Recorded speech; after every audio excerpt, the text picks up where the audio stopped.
Salutations!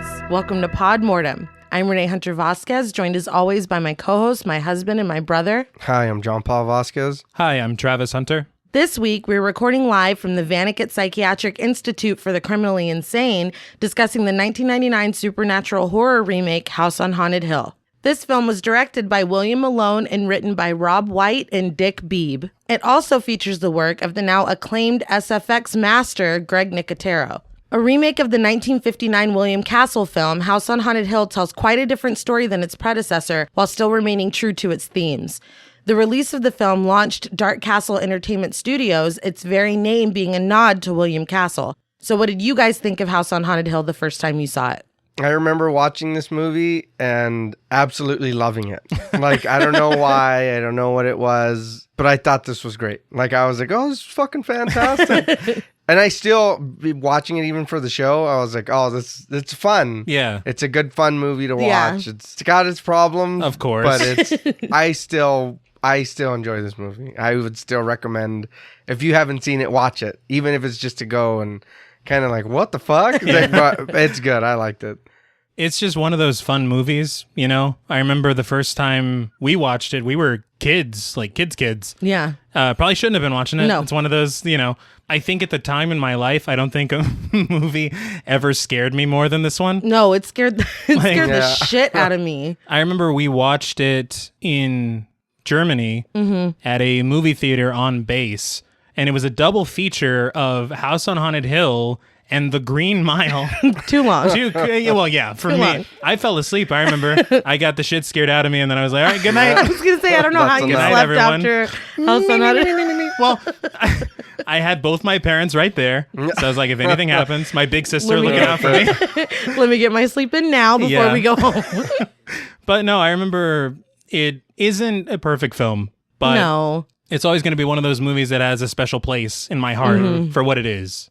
As for me, I was at that same movie theater, and there were visuals in this movie that I had never seen before. Yes. And we grew up, obviously, we've said it before, watching a lot of horror, too young for most of it. Right. But something about the presentation of this movie, it got right to my scaredy bone. Like, it scared the shit out of me. Scary. I don't know. I don't know. Yeah. I just knew that at the time I'd never seen anything like it. No. I've come to find out, you know, later on, some of the things that are in this movie, I guess, were some of the effects anyway in Jacob's Ladder, you know, but at the time you're like, this is the first time I've ever seen anything like this. It scares the shit out of me. Yeah, and you're a kid. And you're a child. Yeah. Yeah. So, I mean, how can you? It's just crazy to me that they keep the main plot of House on Haunted Hill from 59 with Vincent Price, but they do such different things with it. Right. And for me, I mean, I don't know if it's kind of like a douchey thing to say, but whenever there's a remake, any remake I go into, I'm like, you need to prove to me why you need to exist. No, I You know? totally agree. Especially if it's a movie that's great. You know, what are you doing? What are you improving upon? Like The Witches, but Yeah. I've never seen the original, so I really? can't. I know about it, but I've never seen it, so. It's very campy, Okay. but I mean, you kind of expect that William Right, Castle, right. 1959. yeah. But this is obviously scarier. But the thing is that it's a completely different tone. But also, the one thing that gets me is that the element of supernatural in the original is kind of It's not, yeah. as Really? there might not be any supernatural elements in the first film, actually, now that I'm thinking about it. Because Well, it's all that's kind of, not yeah, That's not the case. not here. at all. But I think, honestly, this is the sweet spot for remakes because not only does it take what was good about the original, but it does something different with it. Right. And in some ways, some might say even improves on what they had before. Now, I love the original, don't get me wrong, but if you're remaking a movie, you got to have a reason, and they did, and I Right. respect that.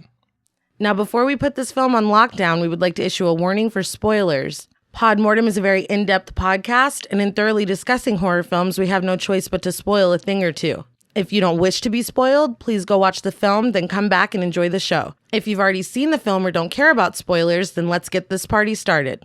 So the opening credits are loaded with shaky and disturbing imagery of like x-rays, dolls, close-ups of eyes and teeth, and then the blueprints of, I know you're going to take exception to the word house, John Paul, so I'll say a building. You know what's funny is that from Jump, as a kid, I was like, oh, this isn't for me. This is too much. Already too much. There but is we're a lot. here. There's a lot going on there. When you see the nails coming out of the wall and the string, I'm like, I'm fucked. Hello, trauma. Yeah, great. Throughout all of this, we hear ominous like organ music and straight up screaming. Yeah, the music's great in this No, movie. it really is. Like, really good. But we go into a hole in the wall as the credits end. The glory hole. Okay. We go into If the that glory helps. hole Yeah. as the credits end. You see, it's the co-producer is Terry Castle, Yes. William Castle's daughter. She's actually, I read on Wikipedia that she's working on a prequel to the 1959 classic Oh. that she's writing personally. That's cool. So that's kind of interesting. We'll see. So after the credits, we get a shot of you guessed it, house on a hill. It's not a house, though. It's a building. Correct. Yeah. In the original, it was a house, but they're like, no, we'll make it an asylum. Well, to that, yeah. Inside, we see that it's an asylum. An orderly goes into an office, clocks in, puts on some music, sharpens the hell out of some pencils, and Very then fast. Yeah. They were the sharpest Yeah, pencils I've ever seen. And then gets to work. Did you see that the orderly is played by the screenwriter, Dick Beebe? I did. That's hilarious. Nice little cameo. That's funny. We see Dr. Vaniket, played by Jeffrey Combs, performing, we'll call it surgery, Yeah. on a very unanesthetized patient. Firstly, love Jeffrey Combs. I just Oh, have to no, call that out. yes. He was in Reanimator and From Beyond with my wife, Barbara Crampton. Now, I knew you'd find a way to I shoehorn her in here. it's been 34 episodes, I believe, and I have not mentioned Barbara Crampton once, so I had to. There it is. Anyway, a nurse assists Dr. Vaniket as another nurse films with this like old-timey crank Camera. yeah. We see Dr. Vaniket cut very deeply into the patient's stomach and blood spills out and the patient is just screaming because fucking of course he is. Oh, yeah. No anesthetic. None. Yeah. Are you a real doctor, man? Suddenly, on the skylight above, several patients appear and start banging on the glass. The quote-unquote surgical team looks up. The orderly that we saw at the beginning is continuing to work, and he notices a patient watching him through the partition to the office, but he just ignores her. I don't understand why this isn't I a don't- cause for concern. I think it's like the He's window, like, like for pill whatever. line or something. Oh, that's true. So maybe He's like, it's- you already had your Maybe. pills. Yeah. Chill. The camera turns, though, to a front view of the orderly, and we see numerous patients standing outside the glass wall of the office behind him. The orderly turns around just in time for the patients to break the glass and rush in. They grab him, and one of the patients grabs the freshly sharpened pencils and stabs him right through his neck. Yeah. It looks great. It Yeah, really they does. fucked that dude up. They Yeah, do. they I was did. like, holy shit. Yes. It's like, those pencils are long. Oh, yeah. They go all the way through and then stick out. And it's like 4 of them. No, Yeah. it's a Why are you handful. sharpen so many? He was like, I got a lot of work Yeah, to do. Gonna burn through these babies. More patients burst in on Vaniket and his crew. They grab him and move him away from the operating table while they free the patient who now has no blood on him, but you know, whatever. You all right, man? Giant gears begin to move, initiating a lockdown for the asylum. Everything is chaos. There's fire in the hallway. A patient is straight up drowning a nurse in the bathtub. They whoop Vaniket's ass and then carry him away. Hey, from what we've seen, they had good reason. Oh, absolutely. We see someone pick up the dropped camera and it fades to black. The next thing we see is the patient that picked up the camera begin filming, and we see through the black and white footage that they're now performing very unanesthetized surgery on Dr. Vaniket. But when he first picks up the camera, it's on him and it's like, what these buttons do. And then he finally, you turn. Okay, You turn cool. it around. Yeah, it's not that hard. This footage gives way to a show, Terrifying But True, hosted by Peter Graves. He reveals that all but 5 were killed in the fire. We see bodies under sheets. It's like very, maybe too much. Well, on the footage, excuse me, but you saw some titties. You did. And I don't think that's gonna play well on network television. Not on TV. Peter Graves didn't mind. Peter Graves was like, holy shit. But the hospital is finally revealed to be the Vaniket Psychiatric Institute for the Criminally Insane. We see the burned and charred bodies as Peter Graves says that Dr. Vaniket was a surgeon gone mad. The reel gives way to Peter Graves, who further explains that although he is not well known, he is likely the most prolific mass murderer of the century. He says he out-butchered Bundy and he made Manson look meek, which I do appreciate the alliteration. I think that's the only reason he did that, because, I mean, Manson, we don't have to get into this. You know what I do. Yes. Anyway... He says that the building is now restored and sits as the house on Haunted Hill, empty except for maybe the spirits of Vaniket and his victims. Why this big ass building for an asylum? It does not. I don't know. Work at all. How many levels? Yeah, it looks Several. It looks kind of more like a Batman house or It something. It really does. And for them to call it a house now. Yeah, that's... Because it wasn't a house. Never a house. No. I would love to have a giant house like that. Of course. But not... But not with the colorful history. No. We see Evelyn, played by Famke Janssen, watching this show from her bubble bath as she drinks a Bloody Mary. She's just living the life. Oh, yeah, good it's for her. Jean Grey. It is. It is. I love her. Oh, yeah. But she picks up her phone. The next thing we see is a sign for a grand opening for a new ride by Stephen Price at the Price Amusement Park. We pan down to see Stephen Price himself, played by Jeffrey Rush, answer his cell phone, be very dismissive, and then hang up. Now, I do want to touch on his appearance for a moment. Yes. Because he looks like he's doing a Vincent Price Right. He really does. Well, I thought that's what he was doing. Well, listen. Like, that's what he was going Right. for. Yeah, Yeah, listen.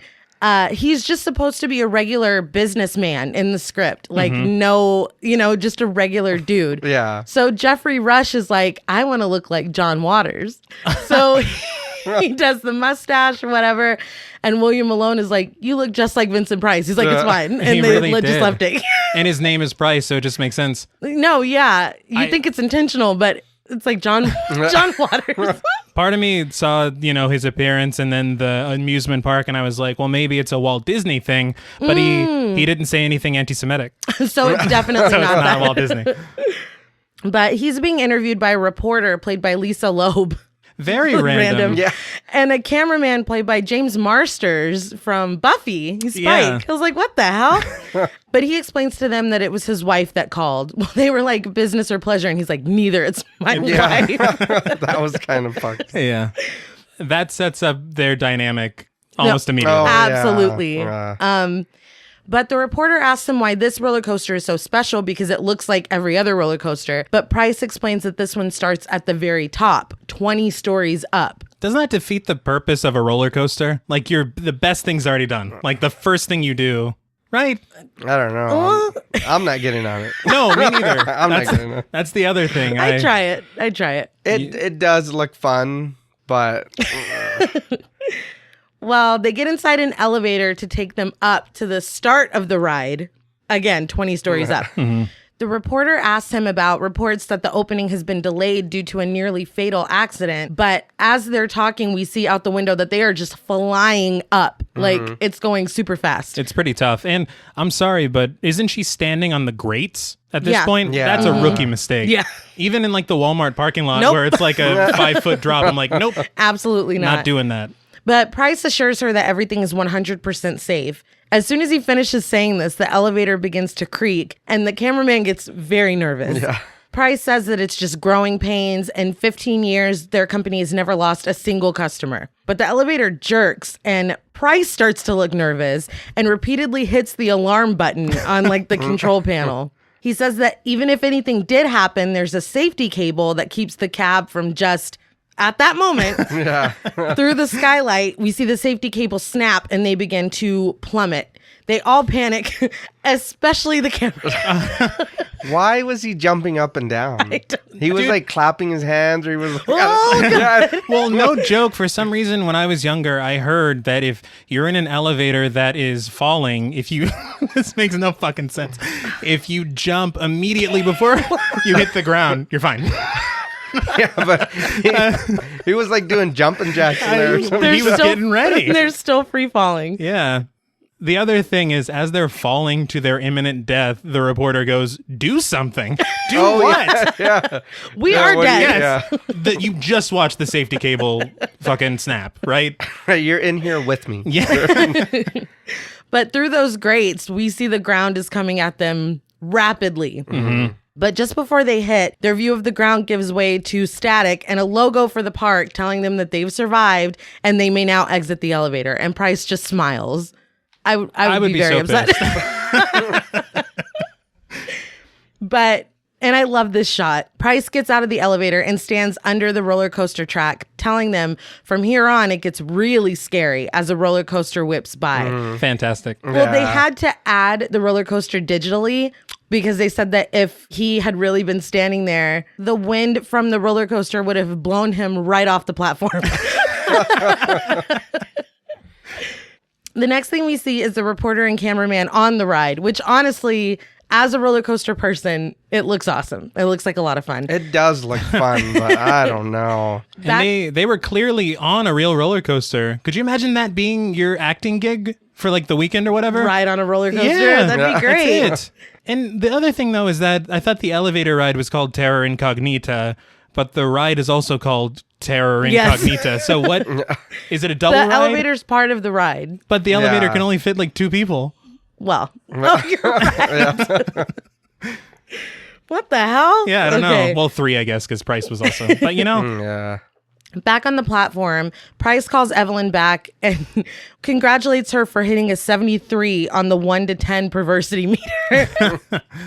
Back on the roller coaster, they're having a great time, but we see one piece of the track come apart, Final Destination style. And yes, I know Final Destination wasn't out yet, but next year. next year. Back on the platform, though, Schechter, played by Max Parlish, interrupts Price to tell him that there's a problem. And we're like, oh, shit.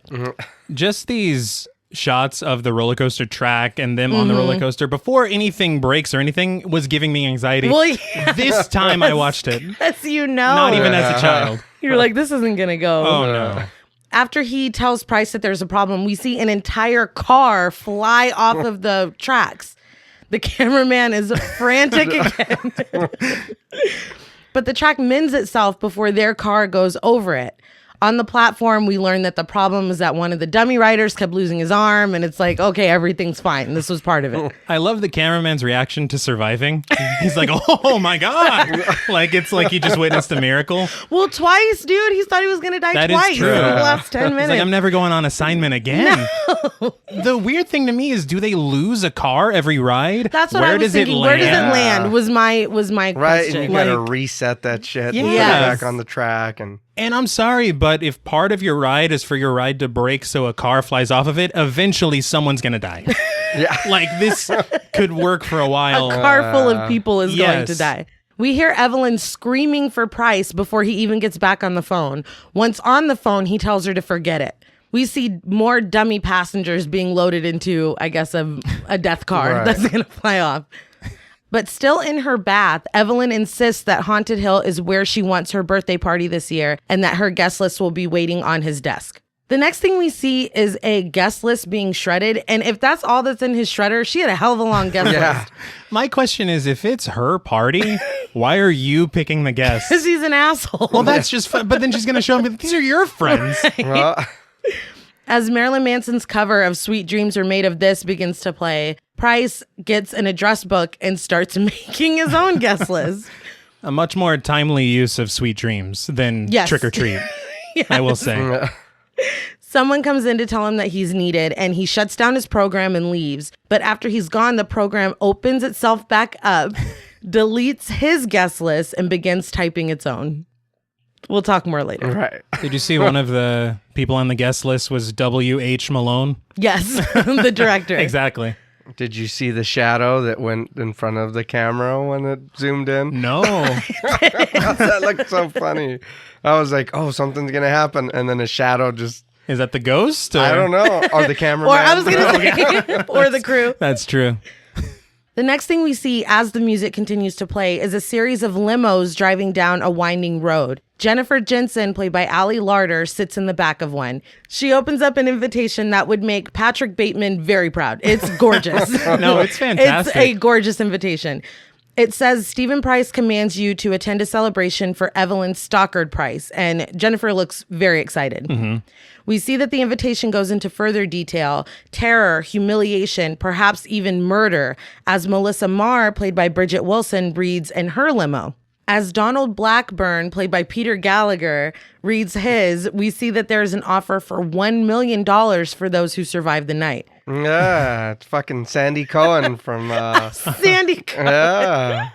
Keep in mind that he was reading an invitation. Son of a bitch. Okay. The other thing, though, is that this shot of these limos was basically lifted from the original. Oh, wow. And it was, I mean, very, very close with them coming around. It looks really cool. Yeah. And I love it. Yeah. And it just shows the director cares about the source. Exactly. Yeah. And I like that. Eddie Baker, played by Taye Diggs, finishes reading the invitation that says, inside the walls of the house on Haunted Hill. The 5 limos make their way to the gate where Watson Pritchett, played by Chris Kattan, is waiting, which it's such random casting because this was like the SNL days, right? But he's so good at I thought he was really great in this. He's fantastic. Like surprisingly great in this. I remember when I was a kid, he was kind of the saving grace for me because he's obviously the comic relief. So I was like, okay, well, he's hilarious. So I'm fine. As long as he's here. Yes. I'm fine. It's going to be okay. He's waiting for them and he tells them all to stop and get out. He demands that they hurry up and move quickly. Nobody's listening to him, which is a recurring theme. But the driveway is out. How? And they're going to have to walk. How's a driveway out? I never even thought of that. I don't know. Are just like halfway open. Yeah. Like, we got to walk from here. No. Why? Okay. Is there construction? Is there... It's a driveway. It's not an escalator. Yes. And even then, that's just stairs. That's Mitch Hedberg, I believe. He introduces himself as the owner of the house. Melissa, armed with a camera, asks if this dump is really haunted. Pritchett replies with, yeah, it's pretty scary. Eddie asks Pritchett why Price invited them when he's never even heard of him. Pritchett says he doesn't know. He'd never heard of him either until he rented the house. So, again, we watched the guest list get deleted, a new one written. When did the ghost get their addresses? Listen. Is this just one of those things we don't... It's just, you can't look too close. Okay, just have fun. Just enjoy yourself, all right? Okay, I'm sorry. Jennifer asks if the $1 million prize is real. And again, he does not know. Pritchett, stop asking questions. He's not part of this. No. He's frantically trying to get them inside. And as he's trying to get his flashlight to work, the lights in the house come on. They finally make it up to the house and we see that it is fucking huge. They enter and the inside is calm. There's like tables and stuff set up. But they realize that they are the party and no one else is here except for maybe the Prices, and they don't even know where they are. Melissa notices some disturbing stained glass of faces, kind of. Yeah.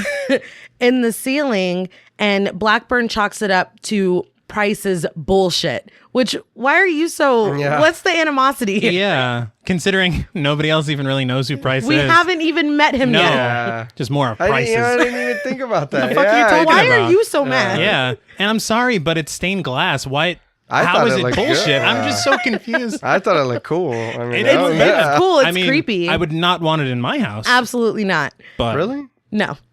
Guess I got to return that stained glass. I have a call to make. Merry Christmas, because not anymore. But Pritchett corrects Blackburn. It's called driving the demons from the mind. And it's always been there. It inspired Dr. Vaniket. He says it used to scare him as a kid, but not now, which is clearly not true. Yeah, I don't believe him at all. As Jennifer travels further into the house, Pritchett calls for Price and makes it clear that he does not intend to go any further than the doorway that he's currently standing in. Yeah, he's not trying to He's stay not here there for at it. all. No. Yeah, he's... Melissa says that this place is gold, and if she can get something bizarre enough on camera, she can get herself a wackiest home videos type gig, which that's a reach. Yeah. But That's How what is it you're shooting wacky for? if you're trying to get a Wacky ghost at or all. something? she says she used to have a TV show and is desperate to get back in, and Jennifer makes a catty jab that her trailer park is showing. Well, I what mean, she says, No, it's fair. she straight up, she goes, I'm hoping to, quote, earn or fuck my way back in. Now, I respect her The honesty, yeah. All But right. geez, you don't know these people. We just Well, she's met. trying to get to know these people. She's like, does anybody Do know you have a connections? producer or... But Eddie says that by the end of the night, they're all going to be hacked up. I mean, like, kidding. Yeah. So funny. But just then, Evelyn enters, drops her suitcase, and looks around and goes, "Who the fuck are all of you?" The only appropriate reaction. Yes. But suddenly, the stained glass that they were just looking at breaks and falls in. Everyone hits the deck except for Evelyn.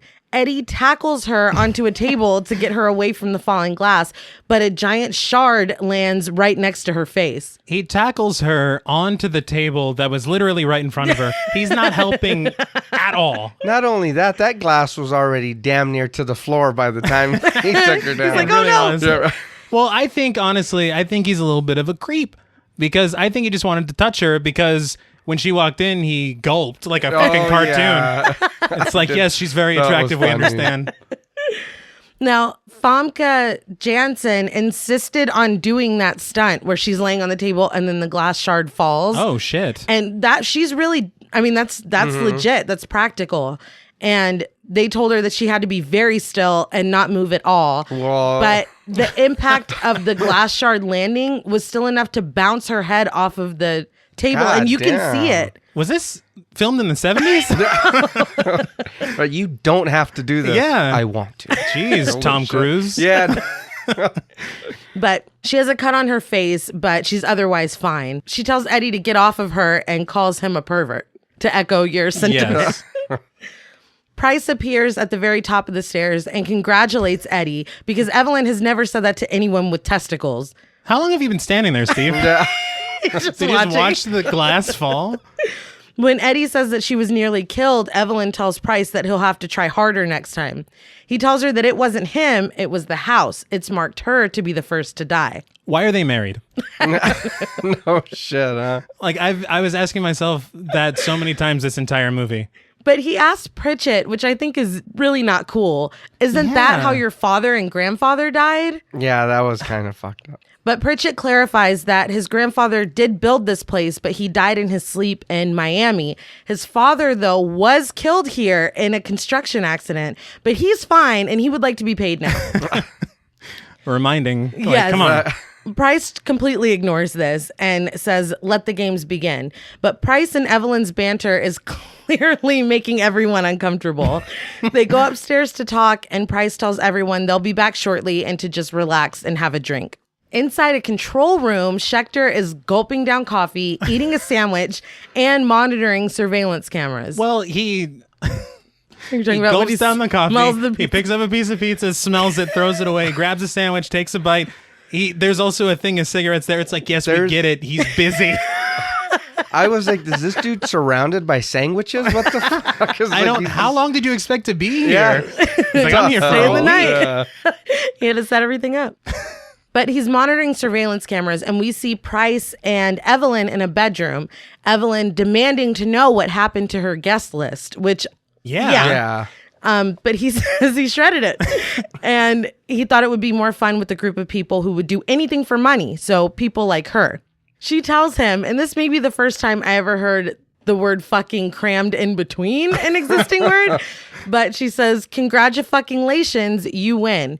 But he admits that the people downstairs are not the people that he invited, and then accuses her of hacking into his computer. And when she denies it, he says, "Who was it then? Ghosts?" Well, it's a little on the nose here.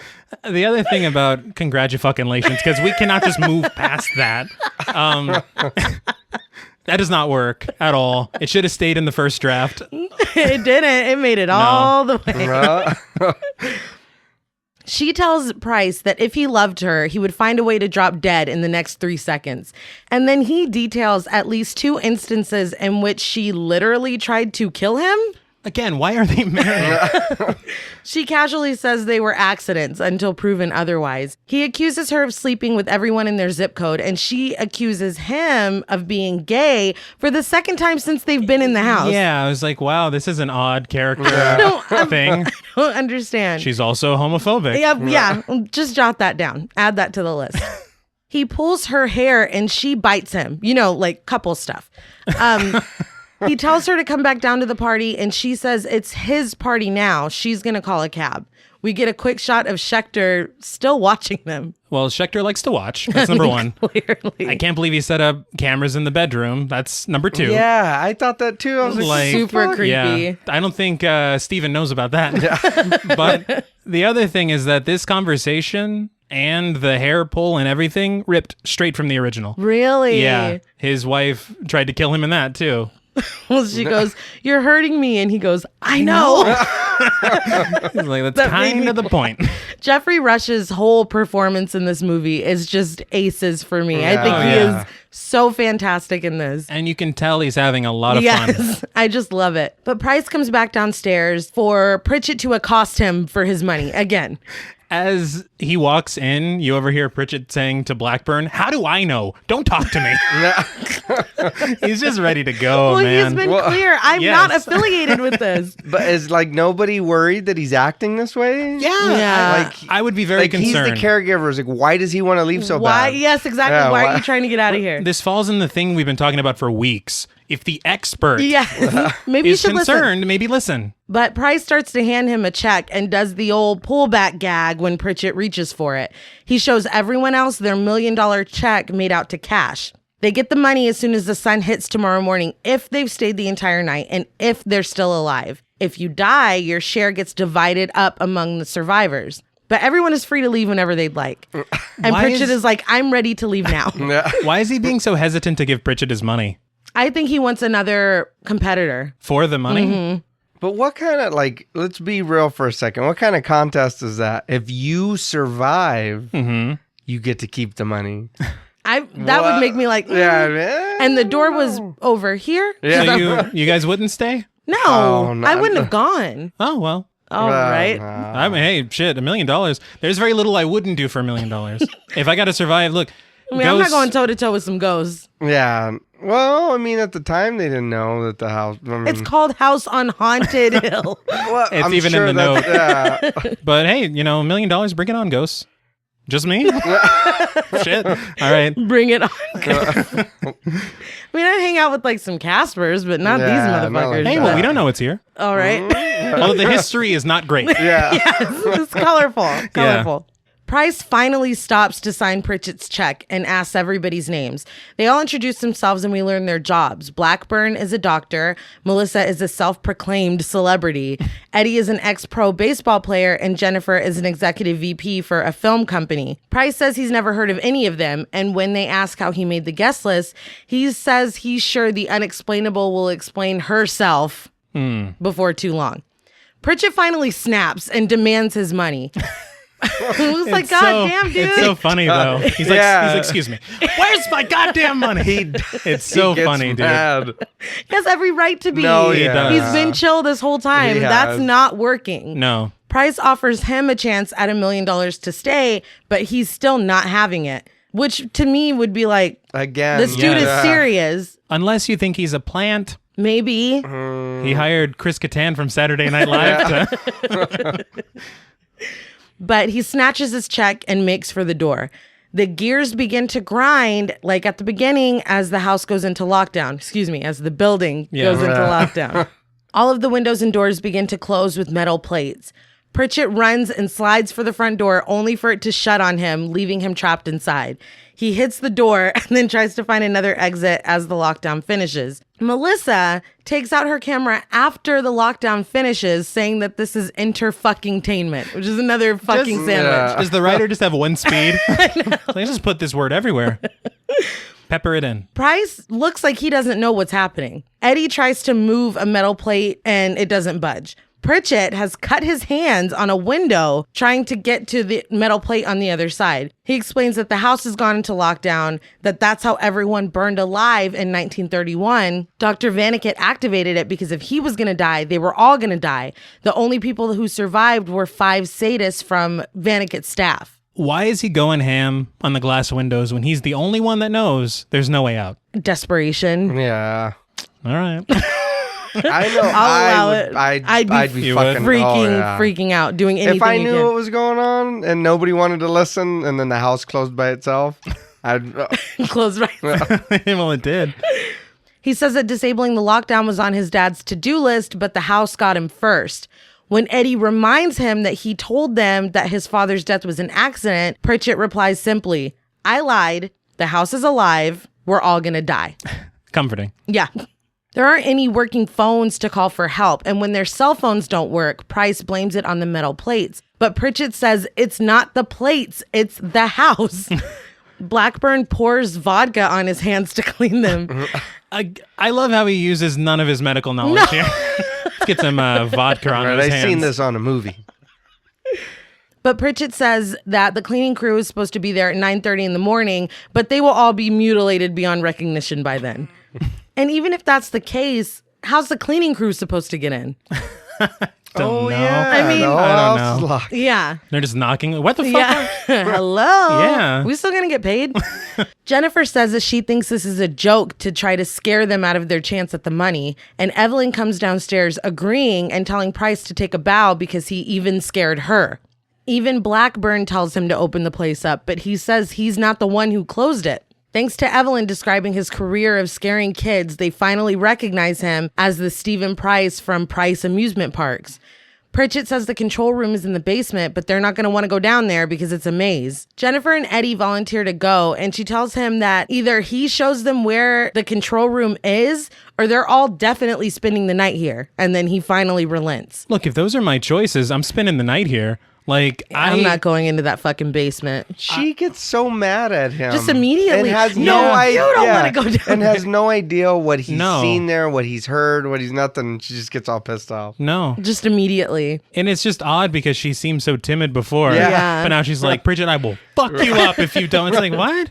But no, I would just crash out on the couch until morning. No, Yeah. yeah. If We're I- staying Go here. fucking around in there. No. Evelyn warns Jennifer that Price probably has scares set up everywhere and she should bring something to protect herself. She turns to Price and tells him to break out the party favors. She already knows it's coming because this is the same setup he used in 1994 for the Son of Sam hunt, which I don't know what that is, but They have fun. they do.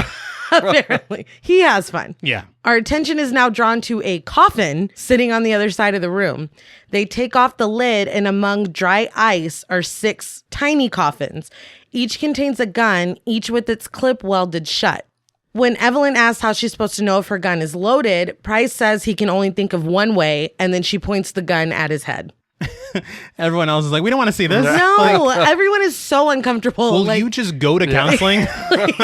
Jesus. or not be around people. Yeah. Those are your two Yeah. choices. She finally lowers the gun and tries to give it to Jennifer, but Jennifer doesn't want it.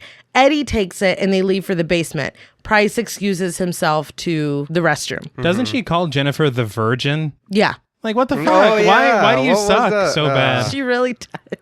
And she only gets worse. Yeah. The coffin setup is really neat, though. It is. I will say. It is. It was a much more subdued version in the original. It was just the tiny coffins on a table, but I love this dry ice. Yeah. The bigger coffin. It's just It- really it cool. Just aesthetically, it's really cool. That would be a good point to just call out how cool the set design is on Yes. this film, because everything is so kind of on the nose spooky. Yes. It's just fantastic. And I noticed not all of them grab a gun, but I would have taken 2. I know Like, he's there's, You gonna don't want leave yours? these. I know there's ghosts, but you're not a ghost. So Yeah. And he straight up said that it will be divvied up. I would think that someone was going to try to murder me. Yeah. Even if you don't like a gun, Just take one. just take one. Yeah. Jennifer, Eddie, and a very negative and sarcastic Pritchett head down into the dark and cobwebbed basement. Pritchett flips this ancient switch and lights come on to reveal a glass container of what appears to be very old corpses. It's like Ripley's Believe It or Not stuff in there. One, though, is a baby, and the other one is an adult riding on the corpse of a horse. Oh, so it was riding it. I thought it was a centaur. No. Oh, shit. No, you might. I don't know. I think dude. you're right, because I think his legs were dangling, unless centaurs have 6 I don't legs, know. which I don't think they do. I don't know. But Pritchett is like, oh, yeah, those things. How could I forget? They continue further in, and Eddie pulls Jennifer back just as a beam from the ceiling falls. Shaken, she gives her flashlight to Pritchett and just tells him to show them where to go. And Eddie is just, I don't know. there's like this low key flirting, I guess, happening between him and Jennifer. But like when they enter the basement, she takes out a flashlight and he's like, "Oh, you're pretty handy." It's like it's a flashlight. She didn't build it. Stop trying to make fetch happen. Like just don't stop forcing it. The other thing though is I feel like he borders on a stereotype a lot. Like whenever they walked into the house, he's like, "It's a spooky house, yo." And then later they're in the fucking basement, and when the thing falls, he goes, "Damn!" It's like, what the fuck is this?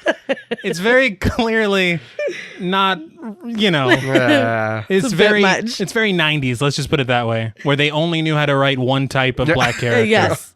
But our view of them turns into surveillance footage as we see Schechter happily watching them, which like they put cameras down there. Yeah, oh yeah. For where it transitioned into that camera, the camera would have to be in their fucking faces. Oh yeah. Like right in the middle of the hallway, but they would have had to walk past it. They're like, "Is that a ghost?" Bridget's like, "Oh, that's always been here." But Price comes in and tells him that the lockdown was good, but to warn him next time. Schechter tells Price that he had nothing to do with it. Maybe the system finally just fell apart, but Price is convinced that somehow Evelyn did it. This is the worst couple ever. Really? Back in the basement, Pritchett tells them that no changes have been made down here since 1931. Price, somehow ahead of them. Thank you. I did not understand that at all. He was just watching them from the control, but whatever. Somehow ahead of them, he steps into their path and scares them. Eddie says that that's a real good way to get your head blown off, and Price quips that he'll recommend it to Evelyn. God damn, dude. Jennifer notices a door behind a hole in a brick wall and asks what's in there if they went through the trouble of sealing it up. Pritchett says that he's never been in there. And they just keep going. We go through the broken wall and zoom in on the door that appears to have blood and worms on it. I saw this. I was like, okay, so the blood has fingers. Cool. Like, what the fuck? That was a choice. Else? Yeah. What else? They come to an electroshock therapy room, and Pritchett tells them that Vaniket liked to zap his patients in multiples of 18. Which, cool. What? Again. Sure, pal. At Pritchett's insistence, they leave, but Price turns around for one last look before following them. Pritchett realizes that they've gone the wrong way when they reach the saturation chamber. He explains to Price that this was Vaniket's treatment for schizophrenia. Now, I have to disagree with this. Take a hard stance against this. But second opinion. Yeah, they would bombard the patient with noise and images inside the chamber with the rationale that what would make a sane man mad would make a madman sane. Great line. But logistically... Eddie and Jennifer take a few steps out into the hall and turn back to find Price and Pritchett completely gone. I don't understand how the group split up. There's not another way out of this room. No. Yeah, I thought that too. I was like, how long did you guys walk before you didn't? It's 2 seconds. Yeah. And then you see them like a second later. Yeah, we see Price and Pritchett walking down another hall completely fine. But so it's like, how did you split? It makes it scarier. Oh, well. Jennifer and Eddie come to a room, and when Jennifer sees exposed wiring high up on a wall, she asks Eddie to help her get up there. He pulls over a gurney and helps her up, copping a feel as he does so. I'm just like, what? Fucking seriously, dude? He is a pervert. Evelyn was right. Yeah, she starts to scold him, but she just lets it slide. Well... She turns around and she's like, "Hey, well, Buster," or whatever she fucking says. And then he's like, "What?" And she laughs. She's like, "LOL, he groped me." Like, what the fuck? Fine. It's so weird. But she sticks her hand in the wall and fixes the wiring, giving them a little bit more light. He helps her down, saying that's the most fun he's had all day. It's like, you're gross. Yeah. That, like... I guess there's some attraction between them. Like I said, there's been low-key flirting. That would stop everything dead in its tracks for me. What? That'd be like, what? So groping me was like the coolest? The coolest. This is dead. Like, it was the coolest. Totally awesome, dude. Yeah. Like, you're a creep. Yeah. Put her hands in that wire. That's what I'm worried about. Yeah. These wires are live. She sure did. And you put your hands in there to fix some shit. She sure like did. Nothing. I no. don't care how good you are at this. Yeah. That's never a good idea. No. Yeah. Just to blindly reach not at all. to a hole. But they continue walking, and he asks her who she really is. She tells him Jennifer Jensen, and he stops her and says that she's lying because no executive could rewire a building. Now, that's a bit of a leap. That's calm down. Yeah. That's the weakest cause for speculation ever. Yes. But I will say that she totally gives herself up by saying her full name and title. Executive VP. I would never say that if somebody asked me, "Oh, I'm Travis Matthew William Hunter. I'm a writer," or whatever. No. I think the proper answer would be, "What do you mean?" Yeah. Who the fuck are you? She goes, "You mean deep down inside?" Yeah, I was like, what? What the fuck? You a therapist? Anyway, she dodges the question and keeps walking, but he hears the sound and doesn't continue walking with her. She admits he's right. Her name is Sarah, and she's the real Jennifer Jensen's assistant. She begs him not to tell anyone because she's jobless now and could really use the money. So keep those two things in mind. She's walking alone, basically talking to herself, saying that, and she said to keep it a secret. Yes. So keep those two things in mind. But she walks for a while. Yeah. She does. Before, like, the silence doesn't... like, you can't even hear their footsteps. No. So wouldn't you be like, wait a minute? And there's no moment, like, any conversation I've ever had, there's, Yeah, there's at least a mumble or a groan or something. There was nothing. Nothing. All right. God damn it. I knew it. Yeah. He should be proud. Yes. He called it. Yeah. But she finally does realize that he's not with her, and she sees someone walk past a doorway and follows, calling after Eddie, which I don't know how he would have gotten over there. But Nope. She then sees him standing ominously in a doorway, and she runs after him, chasing him from room to room and calling his name. She enters another room and sees someone shaking wildly behind a gate, but then they're just gone. She finally sees Eddie standing precariously over a vat of dark liquid. He looks at her before dropping in. She rushes over and reaches in with both hands. She's very just, fuck it. Stick my hands in wires, stick my hands in blood. Oh. She hates her hands. She hates her hands. Her hands, this film was directed by Mike Flanagan. He hates hands. But she's struggling to pull him out.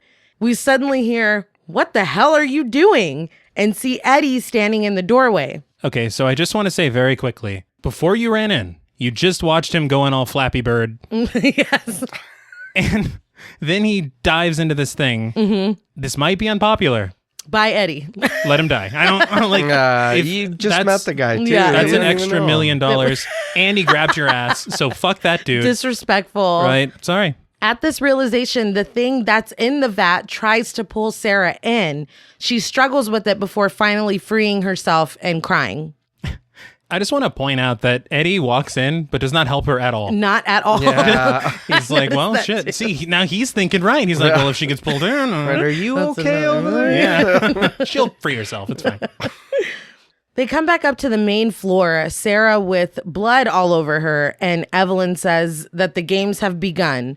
Sarah says that someone tried to drown her in a tank of blood, and of course, Evelyn blames Price. There's another moment of bad writing, though, when she says, The size of a Buick. yeah, a little too specific for my taste. And who would choose a Buick of all the makes and models? I don't trust it. But Price and Pritchett come in, and Price says it wasn't him. He's been with Pritchett this entire time looking for a master control that doesn't seem to exist. Pritchett tells them that what they went through was nothing. They've just been playing around with the ghost. Wait until someone lets the darkness out.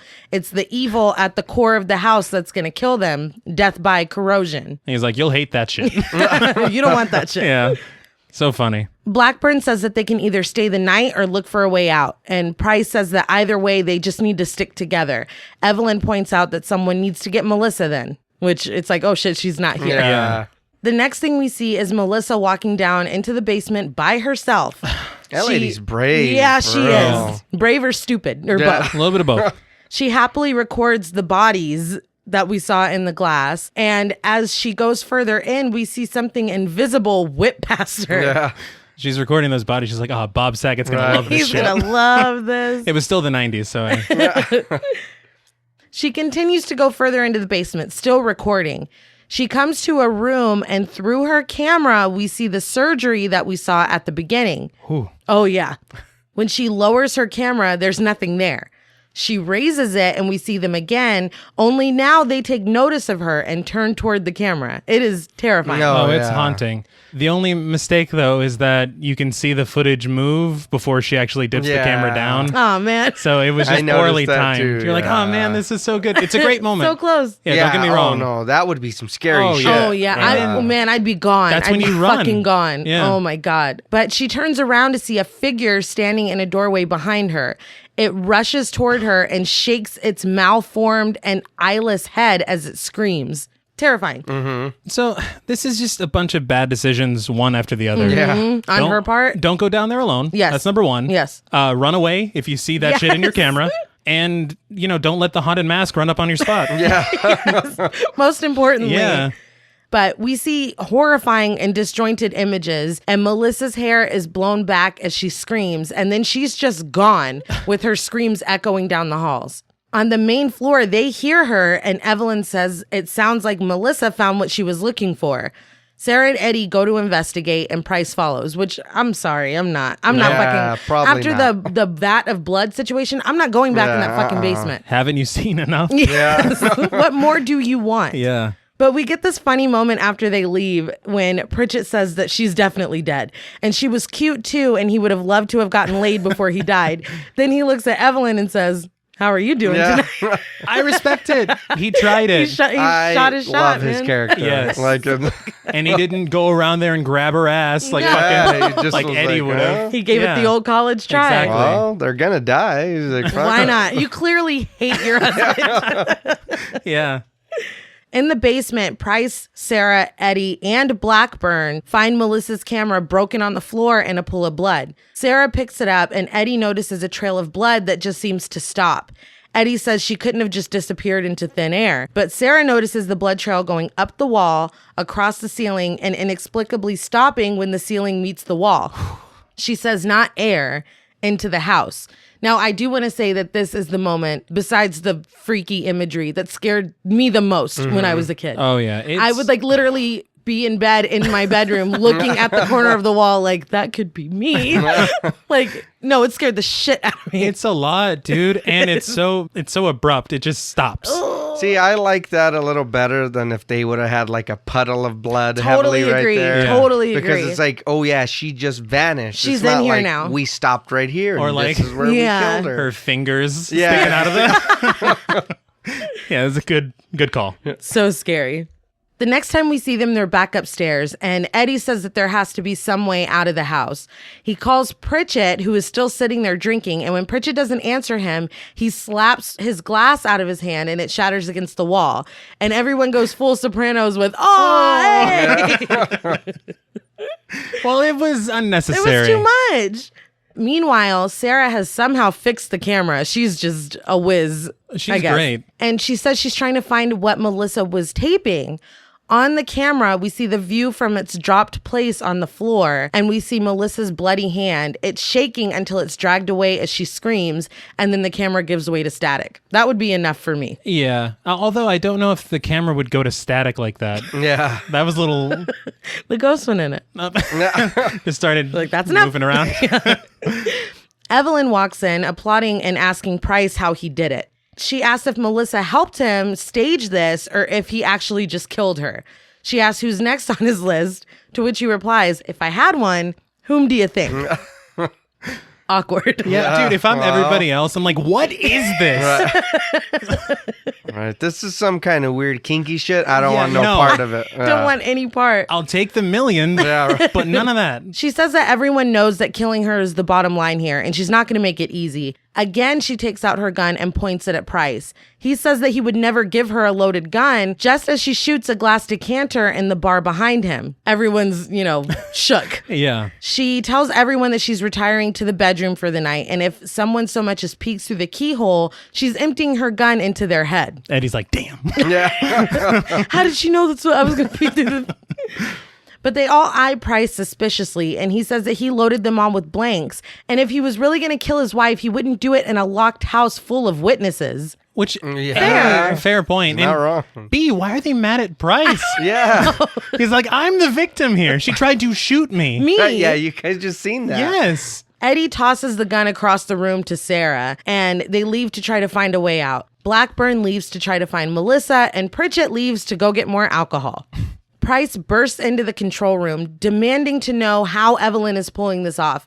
He spins Schechter's chair around to reveal Schechter's entire face is gone, and his whole cranial cavity has been hollowed out. He stares in horror and then looks up at the monitors. On one screen, we see Dr. Vaniket jerkily walk into frame, look at the camera, shake his head impossibly fast, and then brandish a knife. Dude. It's a lot. Yeah. That makes his intentions clear. I like how they have him moving, like the way he Yes. walks. Like It's unnerving. Yeah. It is. And again, at the time, never saw anything like that in my life.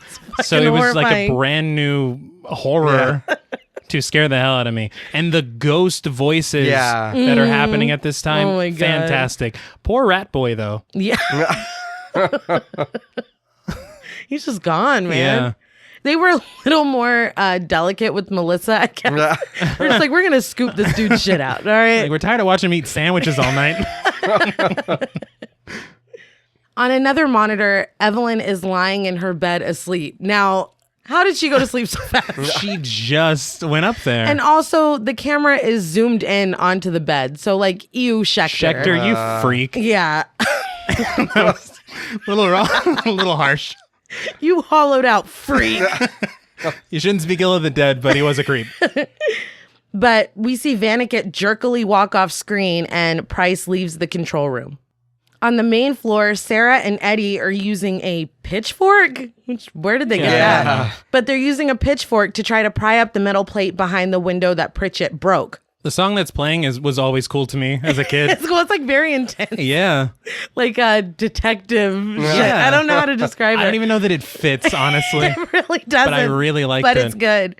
In the basement, Blackburn is calling out and looking for Melissa. On the main floor, Pritchett is still searching for booze. In the bedroom, though, we see that Evelyn is no longer in her bed. Price comes downstairs looking for Vaniket. Everyone continues what they're doing until the electricity starts to go crazy, and everyone leaves their area and reconvenes in the basement. It's very convenient because they're always lost except when the script doesn't want them to be. Yeah. That's true. Yeah, because it's a maze, but now it's like, oh, we got it. Yeah. Everyone's like, everybody here? Yeah, okay, cool. Let's go find out what's that. Sarah asks what's happening, and Pritchett is like, electroshock. Like, hello, Yeah. Miss fucking master electrician. right. You know? I believe the circuit's being Yeah, overloaded. right? Didn't you just rewire this place? Yeah, it should. They run into the electroshock therapy room to find Evelyn strapped to a table and screaming as electricity jolts through her. Price runs to her and they yell at him not to touch her.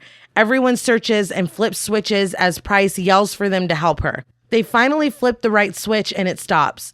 Price goes to her and removes her restraints and blood just pours out of her mouth. Blackburn checks her pulse and he's like, no, she's dead. Price says that they can get her heart pumping again, but Blackburn says it's just too late. Price kisses Evelyn and cries, telling her he's so sorry. It's like sad. It's surprising. Yeah, because the way they've been treating each other thus No, far. Yeah. Gotta say, though, dying on your birthday, it's pretty cool. Pritchett says it's the house, and Price says it wasn't. Someone here murdered her. He knows she didn't do it to herself, and he knows he didn't do it, so that leaves one of them. He asks who's going to tell him about the man with the mustache and the lab coat that he's been chasing around. Okay, no. You saw him on screen shaking like a piece of bacon. And you're going to pretend that was normal? That was just an actor He's or literally something? like, no, he's working for one of you. It's like, where is that guy? Pritchett immediately knows that he's talking about Vaniket. But Price takes out his gun and demands answers. Sarah takes out her gun and tells Price to put his away. Eddie, though, tackles Price, which I guess is just his thing. Yeah. They should have made him an football player or Yeah. something. Then, yeah. He didn't hit him with a baseball bat. He didn't throw a ball at him, like Throw a ball. catch him or, you know. But he tackles Price, causing Price's gun to go off 8 times before he drops it. And Eddie proceeds to just kick his ass until Yeah. he's knocked his, out. His wife just died. God. Like, get his ass. Yeah. Come on. Take this motherfucker out. No time to grieve. No. No. Blackburn asks what they're going to do with him. And the next thing we see is Price regaining consciousness as he's being locked in the saturation chamber, which is literally, to me, the worst thing that they could have done to him. First of all, absolutely. Yeah. Second of all, Yeah. how dare they put him in there? Yeah. Literally all he did was try to give you $1 million. Yeah. Like, Fuck this dude. like it's unbelievable. And like you said, his wife just died. Yeah. It's like, Are we goddamn, dude. really doing this? It's a little much. Yeah. Everyone's a villain now. Yes. Yeah. We see Price screaming and begging to be let out from the window on the door, but we can't hear him. Blackburn, which I would be like, what the fuck? Yeah. Blackburn volunteers to stay behind and keep an eye on him. Pritchett makes it clear that he is not down with this before leaving to follow Eddie and Sarah. After they're gone, Blackburn proceeds to taunt Price through the window before flipping on the machine and turning it up. Through cutouts inside the chamber, we see an image of Vanniket slowly going around, which, like, how vain was this dude? Dude, he's like, no, me. Also, the other thing about it that really makes me laugh is Vanniket's like, okay, so what could drive a sane man mad at her? Or a mad man sane? Me playing basketball. Like, of all the things, he's just dribbling it like, It's going to drive him nuts. Yes. It's going to fix him. Yeah. Just trust me on this. But Blackburn turns the machine all the way up and says that he has to go now and leaves with the chamber on full blast. Elsewhere in the basement, Sarah and Eddie are lost and stumble upon Dr. Vanniket's office. Eddie opens the door and they go inside. Back at the saturation chamber, Price is swaying on his feet as that image of Vanniket goes faster and faster around him. He notices a sign above him that says, in case of severe psychotic disturbance, apply hypercoma filters. What does that mean? I don't know. And I wouldn't trust anything No, here. dude. Disoriented, though, he grabs the goggles hanging from the sign and puts them on. The images of Vanniket become one cohesive form, bouncing his ball and laughing. We zoom into his mouth. Yeah. Now this is when it starts to get a little crazy. Let me just say very quickly, Price should have stayed looking out that peephole Yeah, instead of looking at Van Gogh Vanniket. Yeah. that's true. But I did dig the harmony that we heard before we went into his mouth. Yeah.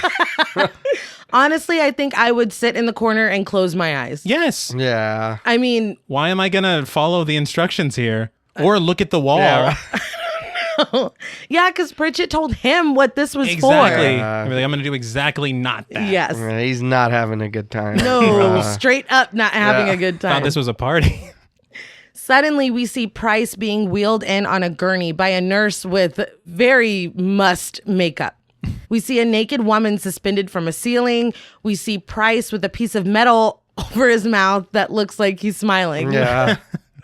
Two naked women turn to us with blood dripping from their mouths. And this is the imagery that Melissa saw before she Yes. got. Which is either kind of prescient or they just reused a lot of footage. Like, look, we use what we got. Yeah. Yeah. Like, I really liked what we shot. Let's just use it twice. Just do it. The nurse tells Price that he has been sick and asks for Dr. Vanniket's advice.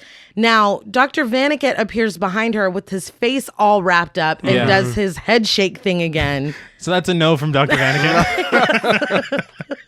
What do you think, Dr. Vanniket? No. No. Price appears to pass out, which Yeah. Seems about fair. right. We see him being woken up and they tie, I don't know, rubber, a sheet, Something. latex. Something is being tied across his face with like wire. Yeah. It is so uncomfortable to watch. Yes. He's thrown into a tank. He removes it from his face and swims until he sees a naked woman sinking down. He removes it very quickly. Yes. So they didn't really tie it on that well. It was mostly for show. And then he sees the naked woman and he swims over there. He's like, well, I'm about to die anyway. Let me get a peek. He's turning He's into going Eddie. by, I was going to say Pritchett rules.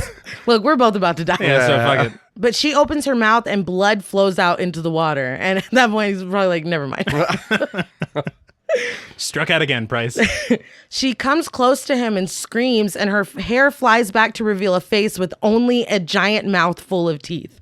I don't know why, but it was like some Beetlejuice shit. Yeah. Wasn't it? Because it looked Yeah. almost like stop motion-y. No, yeah. That's totally fair.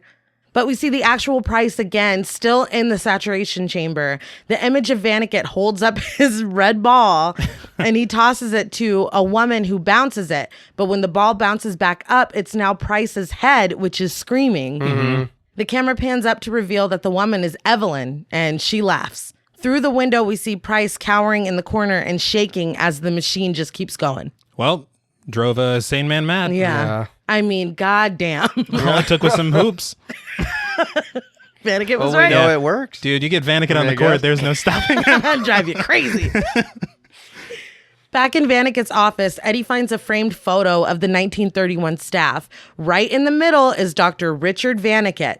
Next to him are Ruth Ann Stockard, Adolphus Jensen, Franklin Baker, Thomas Stevens Price, and Jasper Marr. Any of those names sound familiar? Very familiar. Two things here. One, so you're telling me that both Evelyn Yes, and yes. Steven are related to the five. Yes. That's a little ridiculous. Second thing, Eddie goes, what does this mean? It's like, you really need this spelled out for you? Your fucking name is right there.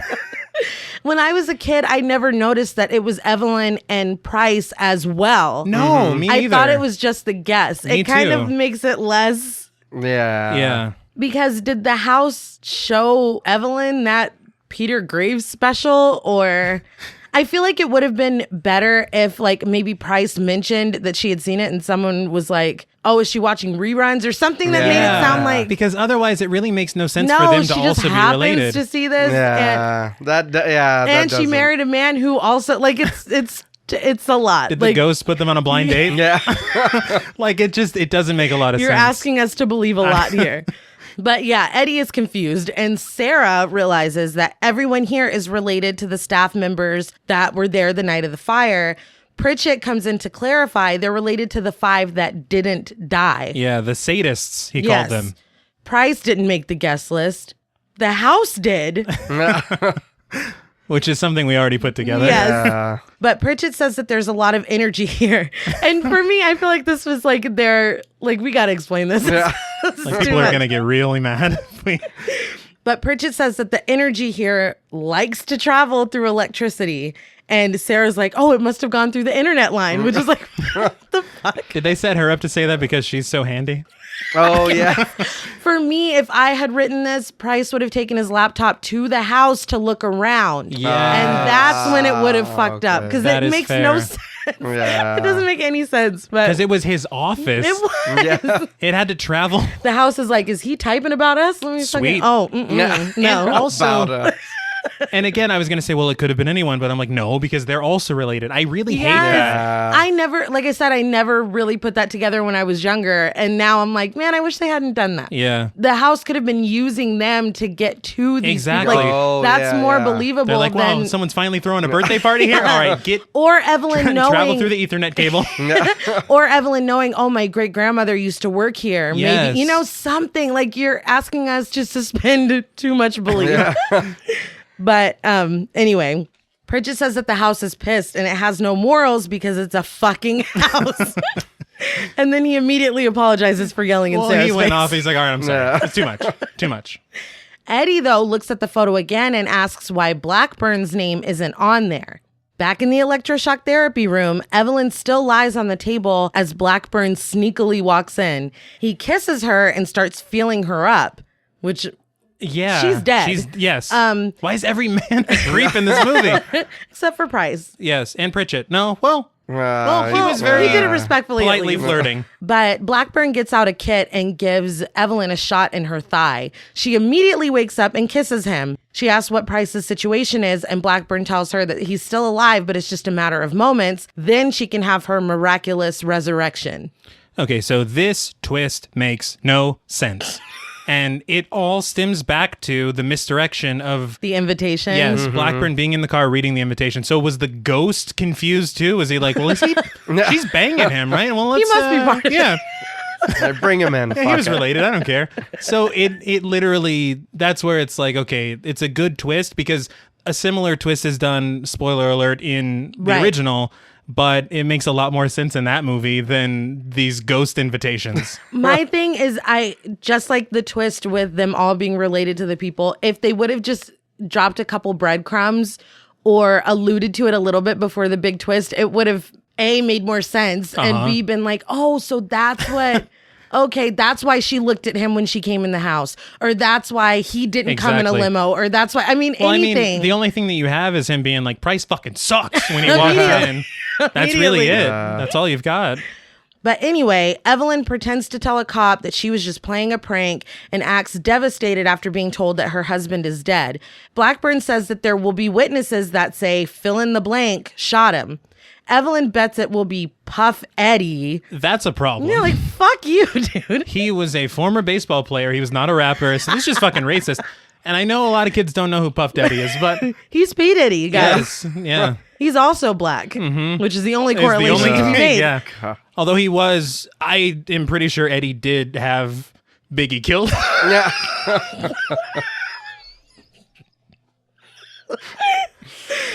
So that might be where she's... Making the connection. Yeah, she's getting... But Blackburn thinks it will be Sarah that kills him. Evelyn asks about Melissa, and Blackburn's like, well, Price must have killed her. Evelyn gets angry and says that Melissa could be spying on them right now, and all of this is falling apart. They need to make everyone feel like their life is in danger to prompt one of them to kill Price, which is a very, convoluted plan. It really is. But, again, borrowed from the original. Yeah. So it's like they had to, I guess, fit this in somehow. Right. It's a little clunkier than it needs to be, but a lot of moving parts. Blackburn thinks that framing Price for Evelyn's death is enough, which, to be fair, they did throw him into the saturation chamber for really, there was no evidence that he did that to her. No. But anyway. It's like, these guys will believe anything. But Evelyn disagrees, saying that they need another body with Stephen's bloody hands right next to it. As she's speaking, she turns around and grabs a scalpel. She turns, telling Blackburn, now hear me out, before stabbing him repeatedly in the stomach. He falls backward, and Evelyn tosses the scalpel into his pool of blood. We see Blackburn's dying view of her looking down on him. I'm just like, damn, she's just chalking up to the game. She's a Black Widow. She really is. But the thing is that, okay, no, never mind. He was making out with her corpse, so I think it's fine that he dies. I don't care. I was going to try to defend how, she's suddenly a murderer now, but maybe she felt that. Right? She's like, ew. Ew, fucking weirdo. It's called consent, gentlemen. Exactly. Consent. And this is what happens. At least it's what should fucking happen, but whatever. Never mind. Back on the main floor, Eddie comes into the room Sarah and Pritchett are in with another metal bar to try to pry up the metal plate. Sarah asks if Pritchett is coming with them or waiting for Blackburn, and Pritchett says Blackburn's dead or he would have been back by now. Which he's 2 for 2, to be fair. When are you going to start listening to him? Yeah. At the saturation chamber, Evelyn opens the door and Price tumbles out unconscious. In the basement now, instead of trying the window like they said, Sarah, Eddie, and Pritchett are down there looking for Blackburn. Yeah. Pritchett finds Evelyn gone from the electroshock therapy room, a giant pool of blood on the floor, and a bloody saw. They make their way to the saturation chamber, and Sarah is positive that Price is behind all this somehow. Which, again, I don't understand. Yeah. He's just public enemy number one. Yeah. They see Blackburn leaning against the window of the chamber from the inside. They open the door to find Blackburn's severed head propped up against the window as his body spills out. So that's another problem here. Because we fucking saw Evelyn walk towards the chamber. Yeah. Not dragging his body. body. Was opening it to make it easier. Okay, then I'll bring him back in a second. But she cut his fucking head off? Yeah. Like, that's a lot. That's graduating from a little playful murder banter to full-on decapitation. That's... Oy. But Sarah screams out for Price, calling him a murderer. You haven't seen him do anything. No. We get a random shot of the door behind the wall with strange noises coming from it. Sarah makes her way to the stairs by the entrance of the basement, and she's alone now. Why is she alone? I was going to ask that. I don't know. But she hears someone calling out for help, and she says that she'll help them. They just need to tell her where they are. Well, she says that she thinks it's Melissa, and she says, it's Sarah. She didn't know you by Sarah. You don't know me as Sarah. Yeah. Unless you're fucking telling your secrets, because you said for Eddie not to tell anyone who also didn't hear you. That's the thing, is this comes into play later on, too, where I feel like there's implication that Melissa and Sarah were closer. Yeah. I mean, like, it would have made sense if, like, Melissa is the one that gave, like, she is trying to be a TV star. The real Right. Jennifer Jensen works in movies. Maybe she took it from her and gave it to Sarah. Like, Right. It's like, and later on we'll talk more about it, but they weren't friends. No. The only interaction they had was, like, Sarah telling her she's from the fucking trailer park. Yeah.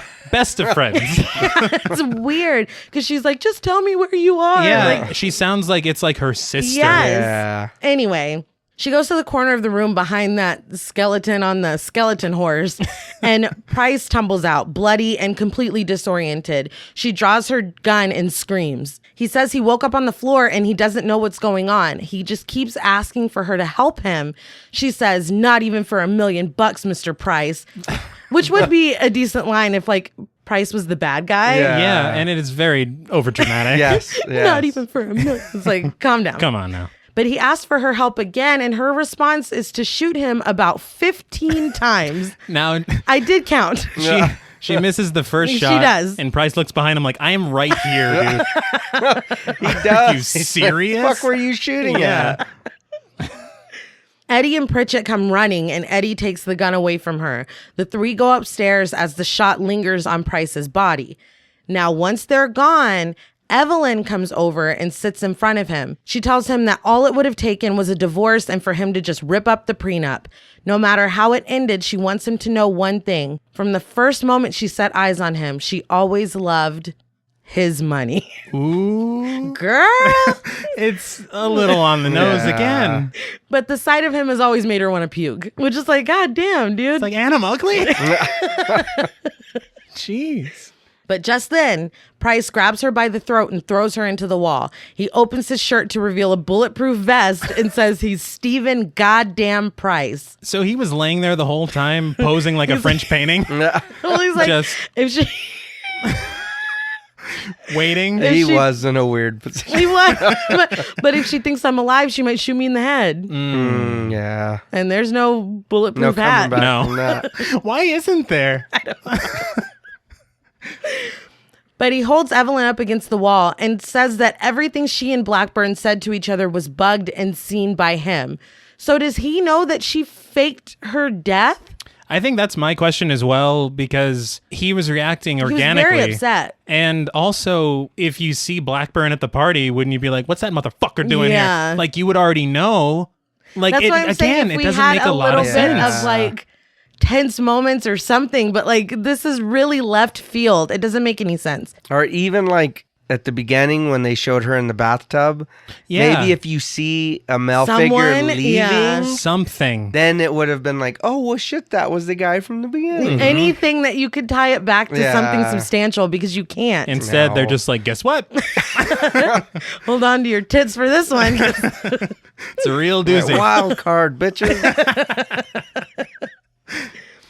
But Price keeps throwing her around, telling her that now he is going to murder her, and all the witnesses here think she's already dead. He tells her happy birthday and kisses her before throwing her again.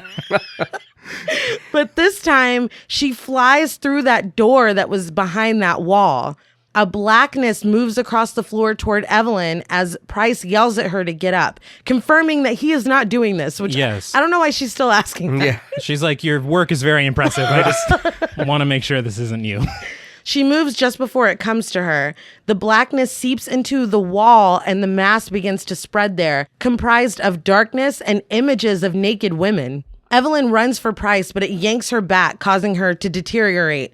Death by corrosion. Again, Yes. just like Pritchett said. Mango this is- told him. He told him. Mango. Mango aside.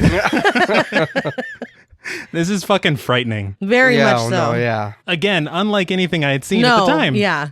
But Price stumbles backwards into a cabinet that opens to reveal body parts, including Melissa's head. So I guess they just kept her for trophy? I guess they had all the other medical shit. like Well, yeah. I think we'll just add to it.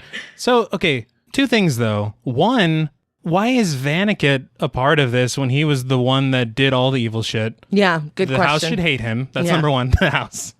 The house should hate him. Number two, Why are we acting like evil shit hasn't been happening all night? Like they just unleashed the evil. Yeah. Well, Pritchett said everything else was ghosts. Including killing Melissa? Like,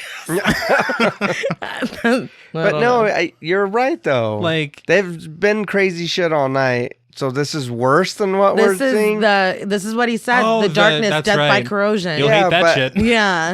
But like T said, if he was the one who did this to these people, wouldn't they no, that's a want good to question.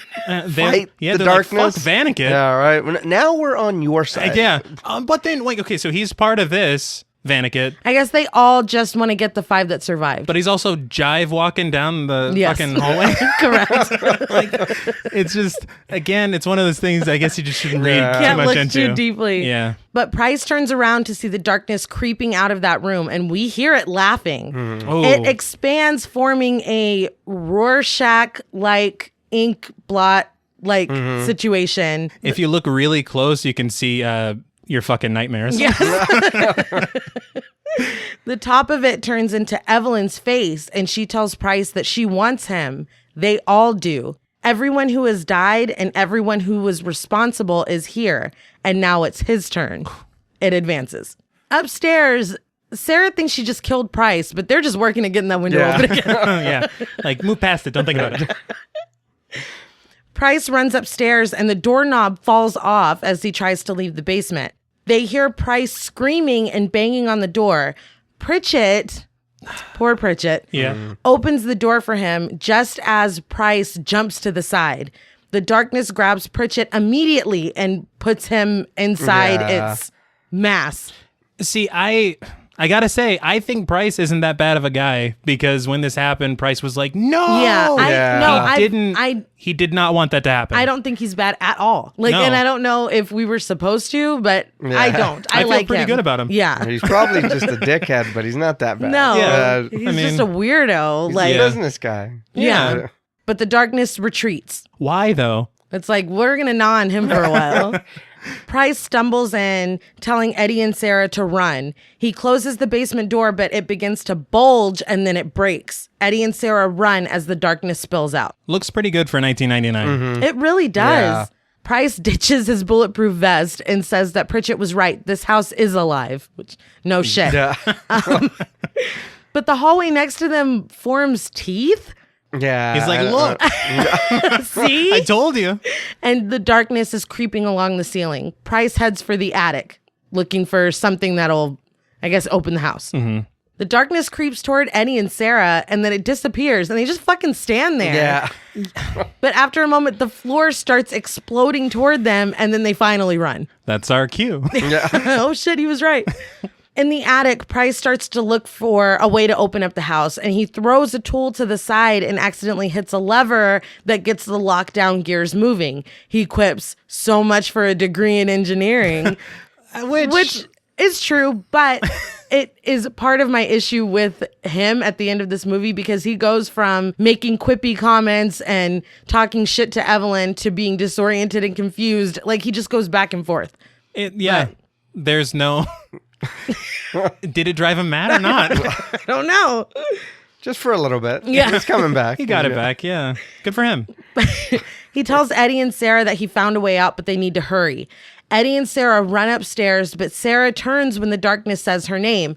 Now, here's my issue. Yes. This time, it's Melissa's face asking her to stay for her show. We don't even fucking know each other like that. Yeah. But they use Melissa to try to bring Sarah in, which, like, why? They don't even know each other. Yeah. You know what should have happened? Whenever she said, like you said, she was the executive vice president or whatever, she should have sidled up to her immediately and talked to her. Something to try to get in, Exactly, and now because they're you buddies. want to be I mean, in this that would've industry. made more in sense. any kind of, and this movie is very short. Yeah. We had Yeah. time for Oh, a little yeah. bit of that, but anyway, they run and the darkness follows.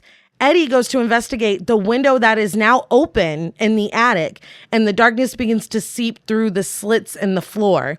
He calls Sarah over as the darkness wraps around a rope controlling the lockdown plate over that window. I would like to say, as you just said, he calls Sarah over. Oh, you're right. He wasn't even wasn't there. Oh, yeah. That's what I'm That's saying. when she got lost. Yes. Yeah, you're totally right, dude. You should be like, Jennifer! Yeah. The darkness is full ink blot now and coming toward Sarah. Price tells her to go and pushes her out of the way, sacrificing himself. Again, great man. The darkness takes him and leaves behind a visage of him that just shatters. But we see something go flying off of him. Where was he keeping that? Because it was in his jacket. Oh, yeah. It's in his shirt pocket. He's been through a lot. I think we would have seen it. Ripping off bulletproof vests. He did. And it's not folded, so it wasn't in his pocket. Anyway, Eddie helps Sarah through the window and out onto a very high ledge. Just as he's about to go through with her, the rope finally snaps and the plate goes over the window. The darkness comes upon Eddie and, again, terrifying. Very much. Various faces ask him for help and tell him that no one gets out alive. Dr. Vaniket takes control and calls Eddie as the next patient. Time to take his rightful place with the others. Now, something about his accent and the calmness of his voice in this moment, very scary to me. Still, it's like unnerving. It's, even like it scared me as a kid. It still scares me today.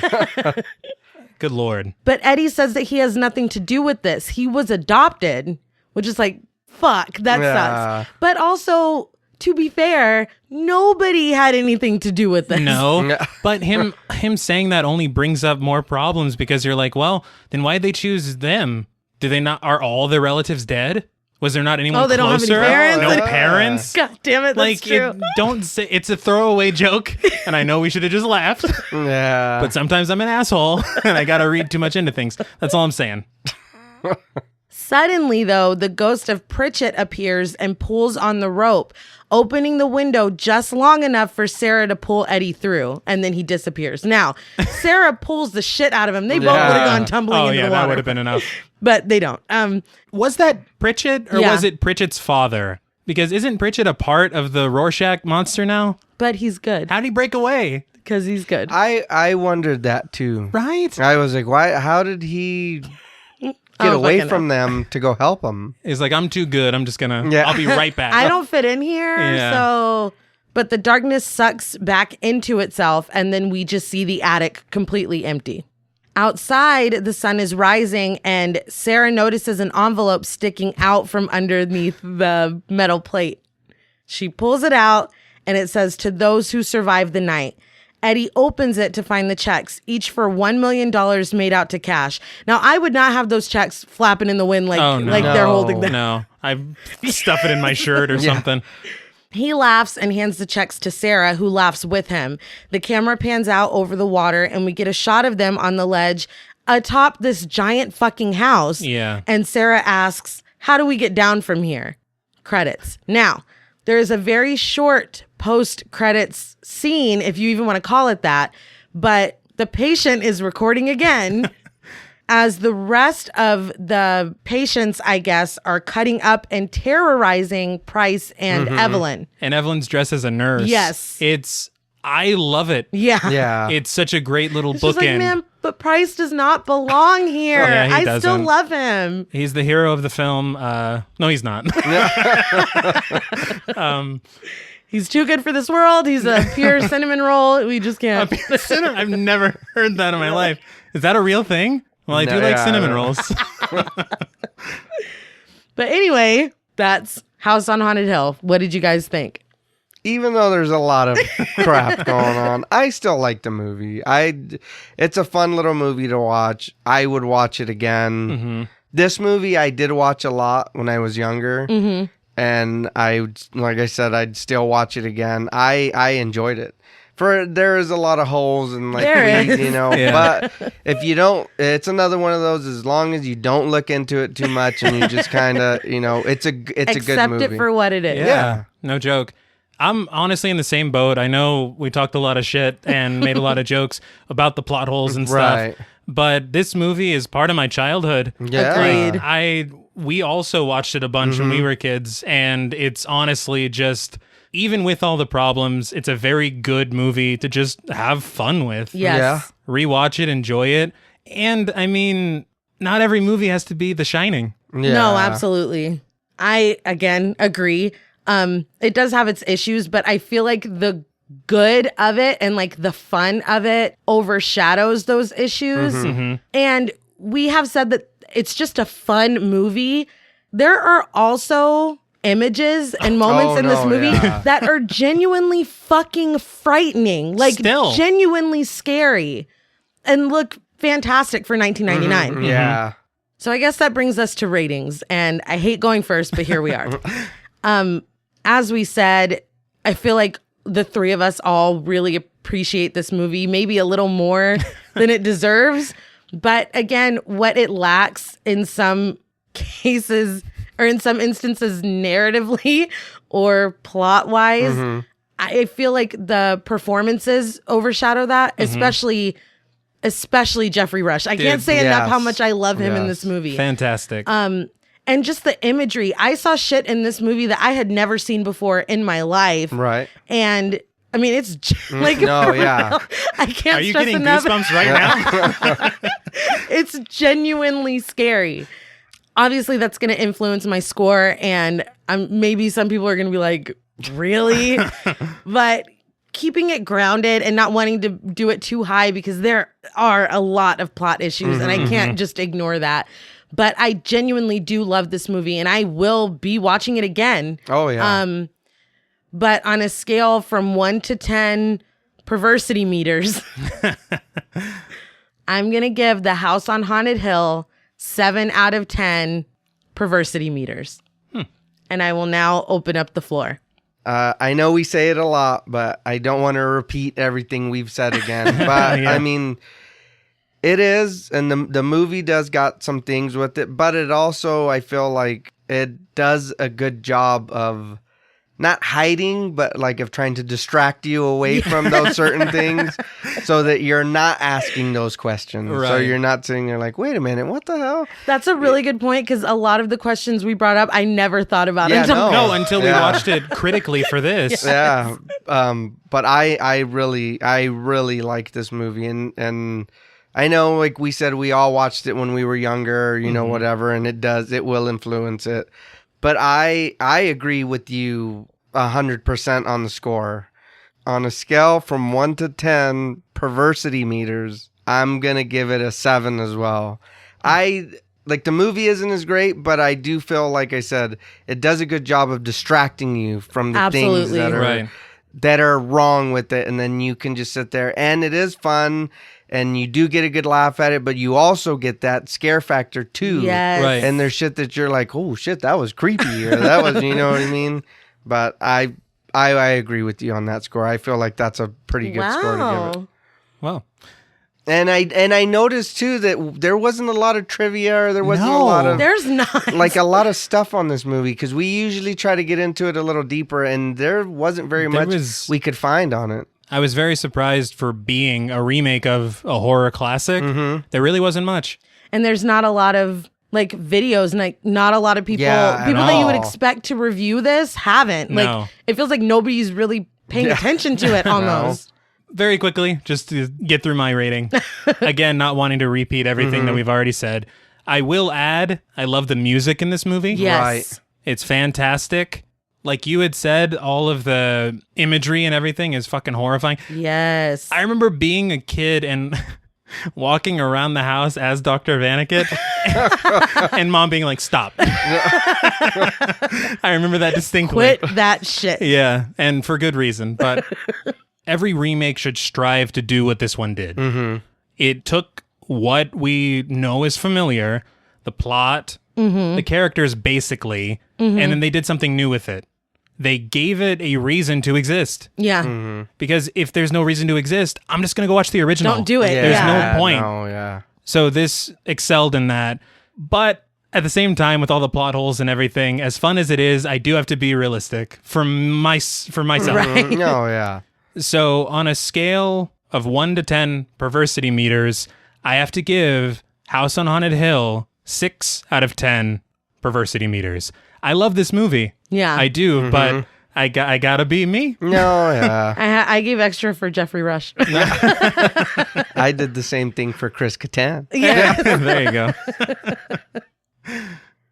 Well, that's all from us at Pod Mortem. What would you rate House on Haunted Hill, and what should we watch next?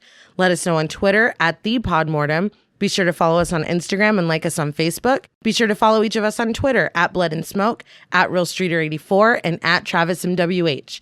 And remember, if an offer seems too good to be true, it probably is. Until next time.